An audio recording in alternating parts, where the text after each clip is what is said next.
Cafe. I'm David Thornhill Jr. I'm Stephen Anderson. And we're going to be talking about everything from hip-hops to comics and to movies going on right now. All right? And the first one we're going to start off with, because we wanted to talk about this earlier, but we waited till right now to get started. We're going to talk about Aquaman, which I thought was a good movie.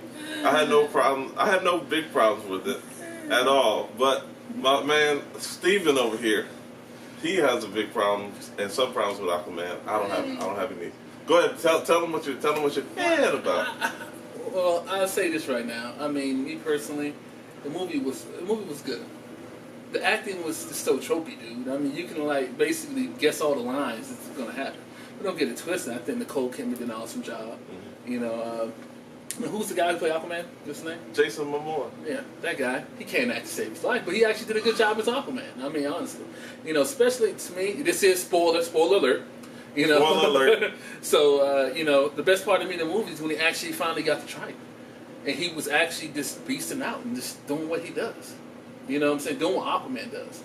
You know, I love the costumes. I love how they got Ocean Master correct. They got Black Manta correct. I like the backstory of Black Manta. How he actually they actually show why he hates Aquaman, even though it's a little different in the comic book, but it's still cool. You know, and you know, I was feeling, like I said, I was feeling all that. But like I said, but just the acting and how, like, you know, like he like the scene in the bar with the bikers. Like he's about to fight the bikers, like, oh, you're the fish guy, blah blah blah blah, and this and that, and I'm like, okay, yeah, you know what I'm saying? I mean, really, you can predict that? I can understand that. For me, comic book movies, it's okay for them to be predictable. It's a comic book movie, and also when we first saw it, I even said it was a little cheesy, but they leaned into those corny jokes, and I like that. If you're gonna commit to doing those jokes, you better commit to doing all that for the whole movie, and they did. And I didn't think his acting was terrible. I think he did good enough. It was believable. You know what I'm saying? It was believable. Like, if you could have did it, you show me an example right now describe a way to make his acting better for that movie. How should he have acted as Aquaman? How she act as Aquaman? Yes, or as yes.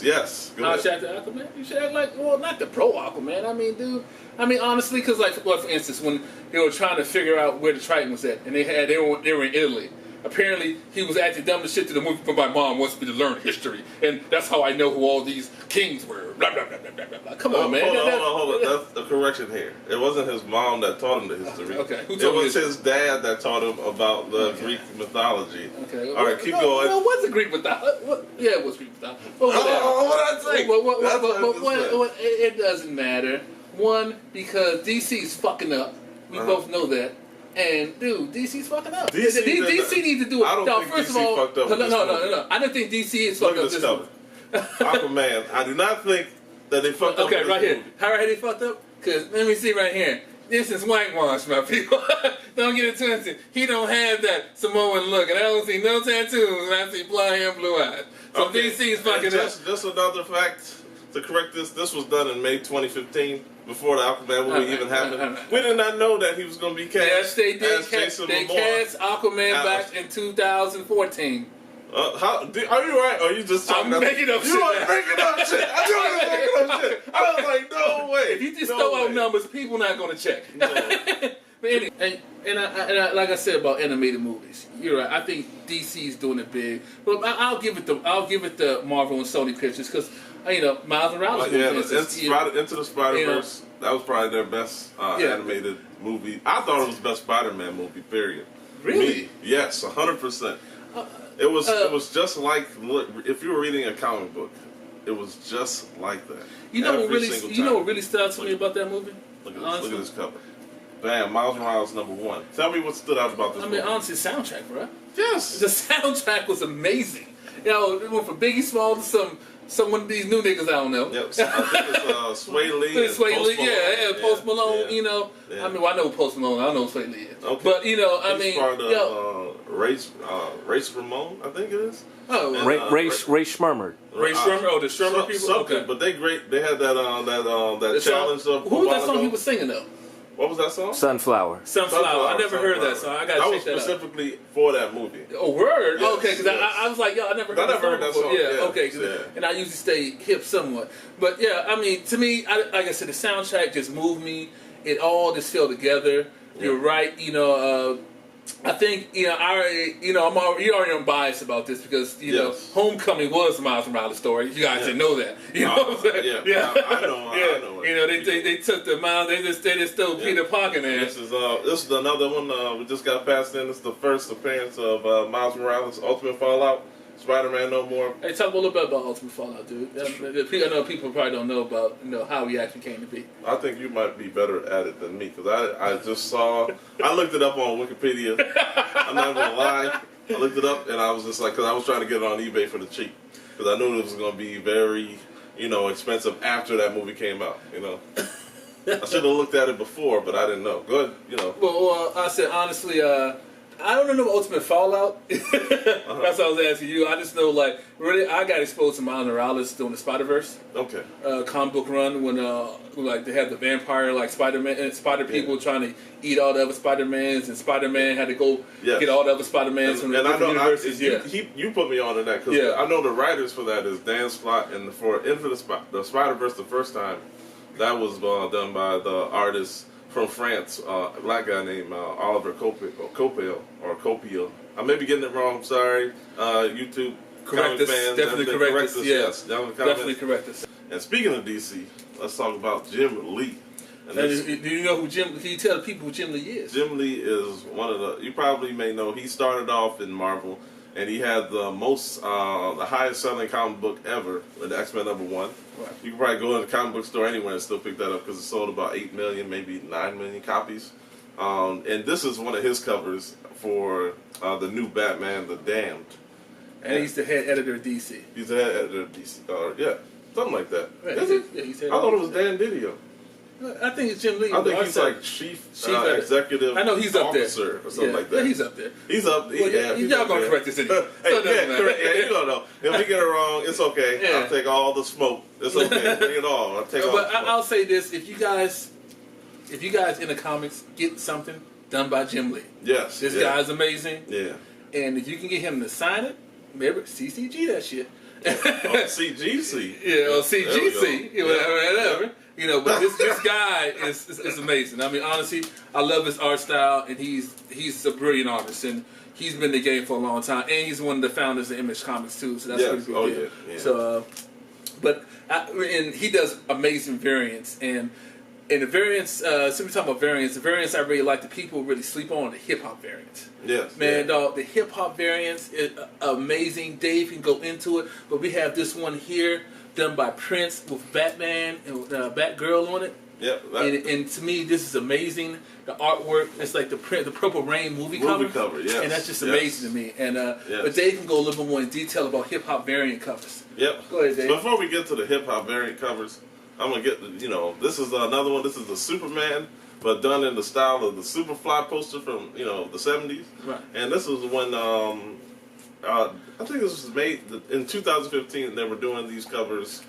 Warner Brothers. They were doing the Warner Brothers movie poster cover. I just picked up one because Midtown had 75% off, and it was only like 78 cents for a Westworld Sinestro one. Because Westworld came out originally in like the 70s. It was done by Michael Crichton, the guy who made Jurassic Park and other books. And I saw that. I was like, this is great. I couldn't believe it. So I wanted to pick that up and get it too. And we have the Magic Mike one.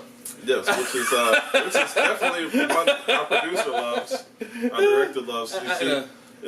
They got their shirts off in the style of Magic Mike. I guess this guy's supposed to be Channing Tatum, and this guy's supposed to be the guy from True Blood that's married to Sofia Vergara. Yeah, I saw her in real life. Oh my gosh, bad as hell.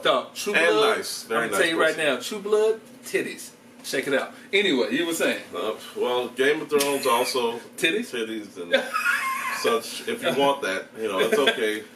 I love the I directed like Spartacus. Yeah. That's not too many titties. And then this is another one. This is another one. This is the Batman, but it's done in the style of The Mask. And this is important. And this is when Scott Snyder and Greg Capullo teamed up again. because those are the people that brought you the Batman medal. I think what's the other one? Quarter Owls. That's the one. that was Quarter good, Owls. yeah. They did that one. And also, they're very good people. I went to the panel over at Awesome Con. It was great.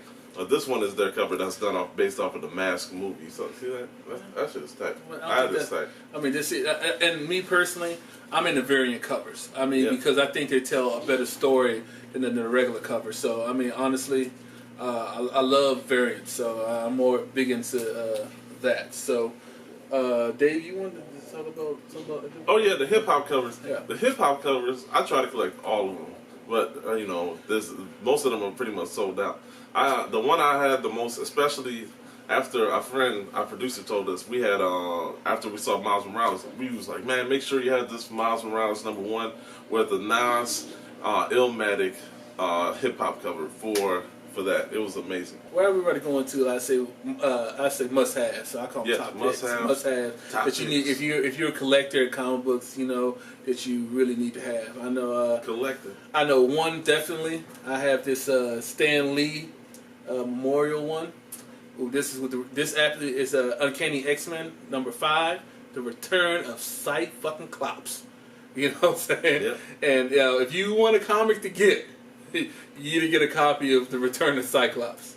And we'll go into the story a little bit more later in a different episode. And R.I.P. Stan Lee. yeah, R.I.P. Stan Lee. Then again, the new run of X-Men, the Uncanny X-Men. Yeah. How we are hoping that X-Men pay an appearance in the new Infinity Wars movie. Yeah, Disney, yeah. I hope you're listening. Yeah, please. Infinity Wars 2, because y'all have the rights. They probably did it already.